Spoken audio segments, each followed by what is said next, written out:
Hello and welcome to the online edition of Nightwatch for February 2025. My name is Bill, coming to you from the Sudekum Planetarium here at Adventure Science Center in Nashville.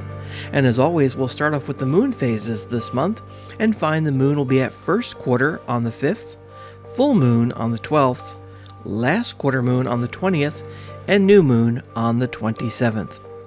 Speaking about the moon, you may want to make your plans now for next month in the middle of March, when we will have a total lunar eclipse on the late evening and early morning of the 13th of March into the morning of the 14th.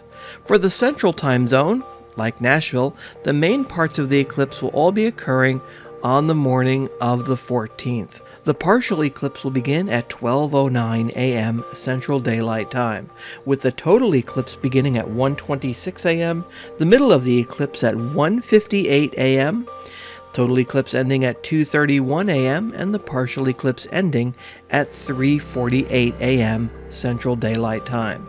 So again, this will be an early morning eclipse for us on the morning of the 14th. Taking a look at planets, there are 4 planets that are easily visible in the evening sky for the first half of the month of February. They are the planets Venus, Saturn, Jupiter, and Mars, and you may have read or heard about a rare or unusual lineup of the planets last month. But these 4 planets have been stretched across the sky in the evening for over 2 months, and they're continuing to be so for at least the first half of February. We're only going to lose one of them. The exaggerated story also includes mentions of the planets Uranus and Neptune, which have also been in the evening sky for months. But they're not easily visible with your eyes, no matter what anyone else might tell you. You need a telescope to see them. Now, if we look into our evening sky over in the west-southwest, we do have the planet Venus, which appears as a very bright white star-like object in the western sky after sunset. The beautiful thin crescent moon will be to the left of the planet Venus on the 1st. Saturn is below the planet Venus in evening twilight for the first half of the month and appears as a dim cream or yellowish colored star-like object. Saturn gets lower and lower in the evening sky during the first half of the month and will be lost to the glare of evening twilight toward the middle of February. Jupiter is high in the evening sky, nearly overhead, and appears as a bright white star-like object. The beautiful waxing gibbous moon will be passing by the planet Jupiter on the 6th. And Mars is high in the east, to the left of where Jupiter is. If you're facing toward the south, Mars appears reddish in color, or reddish-orange in color, and the waxing gibbous moon will be passing below the planet Mars as they rise together on the evening of the 9th. Looking into our evening sky at around 7 p.m. Central Standard Time, we find that the constellation Orion is easily identified in the southern sky with those 3 stars in a row that mark his belt. Below the belt of Orion is his sword, marked by a fuzzy patch of light in the sky. If you look in that part of the sky, you will notice that this fuzzy patch of light in the sky does not really look like a star.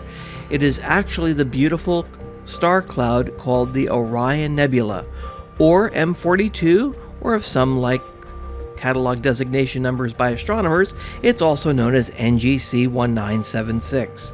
Take a look with a pair of binoculars to get a closer view of this huge gas cloud in space where stars are being born.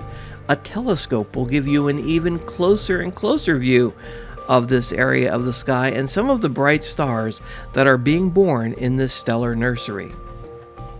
Surrounding the constellation Orion is the very famous constellation Taurus the Bull, where the planet Jupiter is located. To the lower left of Orion is Canis Major, Orion's great dog, marked by the bright star Sirius, the brightest star in the nighttime sky.